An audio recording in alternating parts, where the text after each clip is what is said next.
Olá, alunos dos nonos anos, tudo bem com vocês? Espero que sim. Então, vamos a mais uma semana de estudos.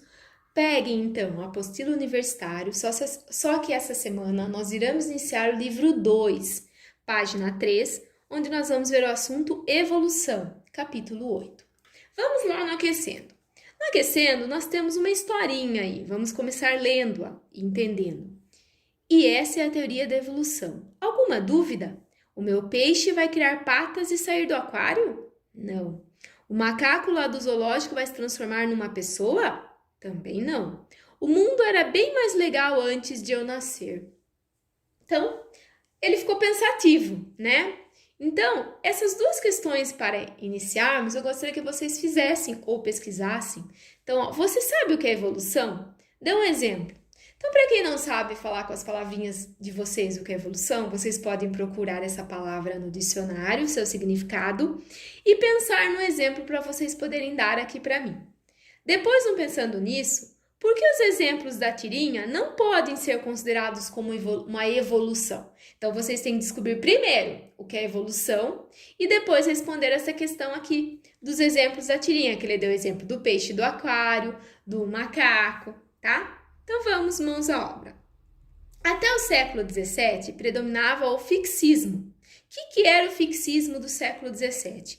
Ele propagava a ideia de que todas as espécies teriam sido criadas independente uma das outras e, portanto, seu tipo e número eram constantes, imutáveis. Imutáveis quer dizer que não mudavam nunca, tá? Então ele propagava a ideia de que as espécies teriam sido criadas independente uma das outras, elas não precisavam. Muitos seguidores do fixismo, desse modo, apoiavam a teoria que defendia a criação divina de todas as espécies de animais e vegetais.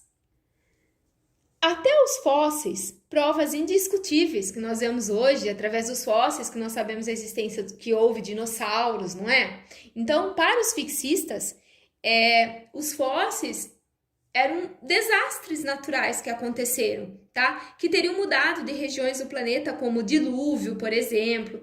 Então, aqueles que defendiam tal ideia eram chamados de catastrofistas. Jean-Baptiste de Monnet, que usava o pseudônimo Lamarck, e Charles Robert Darwin, que acho que vocês podem ter ouvido falar em algum momento, certamente devem ter sido os primeiros que conseguiram ser ouvidos como evolucionistas. Então, foram os primeiros. Então, vamos falar um pouquinho primeiro sobre o que era o lamarckismo, que nós vamos entender. Lamarck foi provavelmente o primeiro que acreditou no transformismo, ideia que defende a transformação das espécies, ao contrário daquilo que pregava o fixismo. Então, Lamarck, ele acreditou no transformismo, e essa ideia era totalmente contrária ao fixismo, que nós acabamos de ver. Ele propôs uma teoria definida por duas leis. Então, ele estudou, e ele formulou duas teorias. A primeira, uso e desuso. O que significa isso? Estruturas ou órgãos exercitados constantemente tendem a se desenvolver, enquanto aqueles que não utilizados podem sofrer atrofia. Então, ele defendia que as estruturas do corpo, órgãos, que eram usados muito, constantemente, eles tinham a tendência a se desenvolver. E aqueles que não utilizavam, que não eram utilizados, eles sofriam atrofia, tá? Vamos entender melhor isso. Segundo Lamarck, os fatores do meio poderiam alterar as características de uma espécie. Ele deu um exemplo, que é um exemplo muito famoso, que é o das girafas ancestrais, tá? Então, as girafas, ele dizia nessa teoria que as girafas ancestrais, elas teriam um pescoço curto, porém, as árvores menores, cujas folhas serviam de alimento para elas, teriam desaparecido, restando apenas árvores mais altas. As girafas, para comer, tiveram necessidade de esticar cada vez mais o pescoço, o que teria proporcionado o aumento do comprimento do pescoço e das pernas anteriores. Então, para chegar nas girafas que nós conhecemos hoje, que tem aquele pescoço longo, ele, na sua teoria, Lamarck dizia que as girafas, as ancestrais, as de antigamente, elas tinham um pescoço curto. E aí, as árvores menores começaram a desaparecer, de tanto elas se alimentarem, restando só as árvores maiores. Para elas não morrerem, o que aconteceu? As girafas, para poder comer, elas tinham a necessidade de estarem esticando cada vez mais o pescoço. E com isso, com o tempo, houve um aumento no comprimento do pescoço das pernas anteriores, que é a lei do uso e desuso. A outra hipótese de Lamarck era a transmissão dos caracteres adquiridos. As características adquiridas pelo uso ou desuso seriam herdadas pelas gerações seguintes, isto é, depois de milhares de anos, o pescoço comprido teria passado aos descendentes das girafas. O músculo sob exercício constante tende a aumentar de tamanho, mas os filhotes desse indivíduo terão músculos normais. As características não passam de uma geração a outra, a menos que sejam impressas nos nossos genes. Estes, sim, são transmissíveis aos descendentes.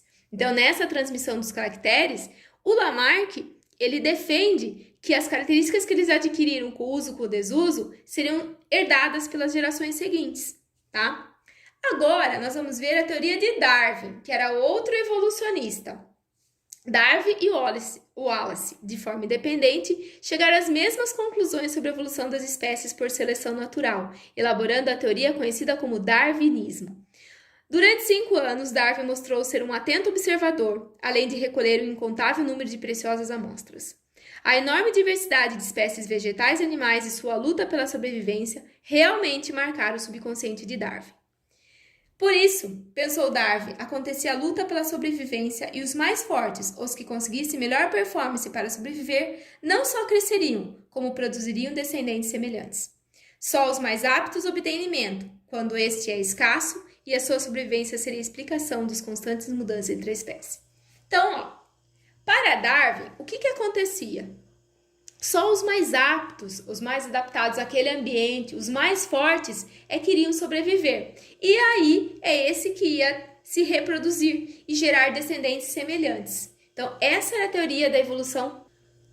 Continuando a falar de Darwin, da seleção natural, por exemplo, ele dava um outro exemplo. Se o ambiente muda, ele faz novas imposições e exigências, os seres vivos sobrevivem se conseguirem superar esses obstáculos. Então, seriam aqueles que se adaptassem melhor, o mais forte, tá?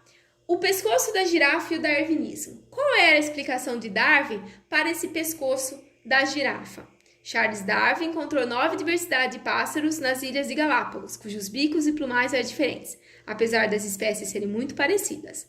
Darwin supôs que os diferentes fringilídeos pudessem ter evoluído de um ancestral comum, talvez oriundo do continente. Mais tarde, ele entenderia que as diferenças tão pequenas entre os bicos dos pássaros eram variações que permitiam a sua sobrevivência. Em cada ilha, um diferente tipo de bico garantia a obtenção do alimento disponível. Se Darwin admitia as variações, também aceitava que as variações favoráveis facilitam a sobrevivência dos componentes de uma espécie e sua perpetuação, enquanto as variações desfavoráveis podem levar ao desaparecimento de indivíduos e de outras espécies. Darwin deduziu que essa mortalidade era fruto de uma luta pela sobrevivência, uma seleção feita pelo meio ambiente, aquilo que o darwinismo chamou de seleção natural. Então, Darwin acreditava que quem selecionava os indivíduos era o ambiente. Foi essa a explicação para o bico dos pássaros. Cada lugar tinha um determinado tipo de alimento. Então, era aquele bico que conseguia captar aquele alimento para poder se alimentar. Então, ele achava que quem selecionava essa sobrevivência era o meio ambiente. Então, enquanto o lamarquismo acreditava que o pescoço da girafa fora aumentado, o darwinismo explicava que as girafas ancestrais possuíam um pescoço com diferentes comprimentos devido ao ambiente, alimento apenas os galhos mais altos. Sobreviveram ou foram selecionados apenas as girafas de pescoço longo. Então, qual a diferença entre Lamarck e Darwin? Lamarck achava que o pescoço da girafa de hoje é assim, por quê? De tanto ela esticar o pescoço para pegar os alimentos no alto do galho das árvores. Mas Darwin não. Ele achava que existiam as girafas de pescoço curto e as girafas de pescoço comprido. Mas, como só existiam alimentos em galhos altos, as que sobreviveram foram as de pescoço longo. Então, foi uma seleção natural do meio ambiente.